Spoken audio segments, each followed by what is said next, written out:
All right, new this afternoon, talks on launching phase 2 of the Gaza ceasefire between Hamas and Israel show positive indications. That was the word from a Hamas spokesperson. A delegation is now in Cairo trying to lay the groundwork for new talks, according to Egyptian state media. Israel, on the other hand, is looking to extend the first phase of the ceasefire and continue the exchange of hostages, but without a commitment to end the war. President Trump this week issuing what he called a last warning to Hamas to release all of the hostages immediately. Let's bring in Fawaz Gerges to talk about this. He's a professor of international relations at the London School of Economics and the author of What Really Went Wrong, the West and the Failure of Democracy in the Middle East. Great to see you, Professor Gerges. So talks are going on in Cairo, but we also know that Hamas has been talking directly to the White House. Should anyone be encouraged here? Having me, it's really a pleasure. No, I don't think we should be encouraged. I think it's very difficult to make sense President Trump's position. He is contradictory, he is chaotic, he is temperamental. On the one hand, he says he wants to seize Gaza, he wants to own Gaza, he wants to clean out Gaza, he wants to displace 2.4 million Palestinians from Gaza. On the other hand, he sends his officials to meet with Hamas officials in Qatar and Doha. How do we make sense of it? I think this is all about performative politics. It's vintage Donald Trump.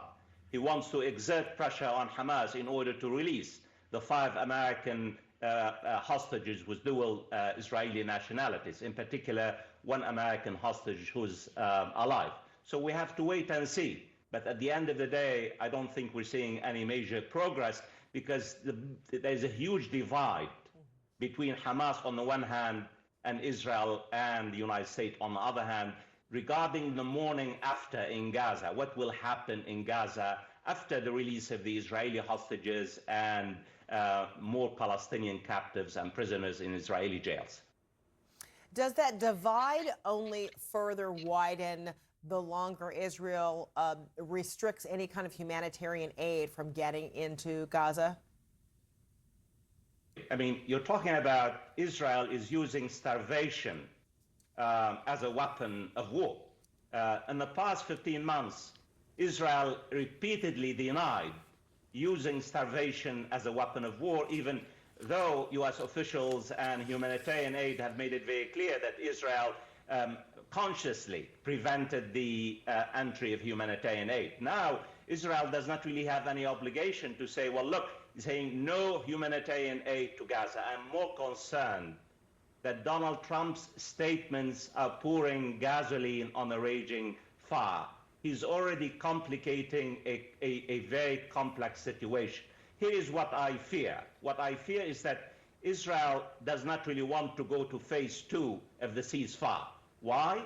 Because phase 2 means the end of the war. Phase 2 means the temporary ceasefire becomes a permanent ceasefire. It means Hamas will release all Israeli hostages for hundreds or thousands of Palestinian prisoners. And we know that Israeli Prime Minister Benjamin Netanyahu has made it very clear. He wants to have a free hand in Gaza. He wants to maintain Israeli forces in Gaza. He wants to have a similar security upper hand in the same way that he does in the West Bank and East Jerusalem. And without really pressure by the American administration, I doubt it very much whether Israeli Prime Minister Benjamin Netanyahu will go into phase 2, which means basically a defeat for Benjamin Netanyahu and probably the collapse of his political coalition. So when you say fuel to the fire, you're talking about Trump saying there will be hell to pay if more hostages are not released. Idea, Federica, for you and your viewers, what I mean by that. One of his statements was extremely alarming. He said to the people of Gaza, I'm paraphrasing, or in fact, I'm really saying exactly what he said. To the people of Gaza, if you don't release the hostages, you are dead. To the people of Gaza, as somehow the people of Gaza hold the hostages, as somehow Hamas and the people of Gaza are synonymous. And this is really a genocidal statement to come on, from the President of the United States. More importantly, President Trump has speeded up the delivery $4 billion of arms to Israel. In a way, what I fear the most is that Benjamin Netanyahu has either a green light or yellow light to resume the war in Gaza. And in fact, everything that I have seen, and there is relative consensus in Israel, is that Benjamin Netanyahu is already preparing the way to resume the war in Gaza. It will be more brutal, more devastating than the last 15 months, the first phase of the war. My goodness, very sobering thoughts there. Fawaz Gerges, always a pleasure to have you. Thank you so much.